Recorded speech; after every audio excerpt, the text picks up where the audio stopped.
Assalamu alaikum, good people. Welcome করছি আরো একটি মিনি ব্লগে। I have decided to film 100 reels. I don't know আমি এটা করতে পারবো কিনা। তারপরেও আমি নিজেকে চ্যালেঞ্জ দিয়েছি, দেখি কি হয়। তো আজকে আমার হসপিটালে অ্যাপয়েন্টমেন্ট ছিল। তারপরে এসে আমি রান্না শুরু করেছি। বাসায় একদম বাজার-টাজার সব শেষের দিকে।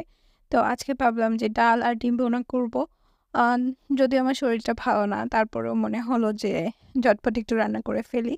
তো ডালটাকে ধুয়ে নিলাম আর ডিমটাও সিদ্ধ হয়ে গিয়েছে। একটু টমেটো নিচ্ছি, সেটা ডিম ভুনাতে দিব। আর একপাশে হচ্ছে আমি ডালটা বসিয়ে দিয়েছি। আর আজকে ডিম খোসা ছাড়াতে গিয়ে ডিমের অবস্থা কাহিল। তারপর ডিমগুলা একটু ভেজে নিচ্ছি। ওরকম লাল, লাল ডিম ভুনা আসলে খেতে অনেক ভালো লাগে।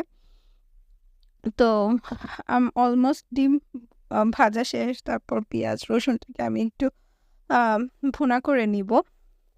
আমি জানি না ১০০ টা রিলস বানাতে পারব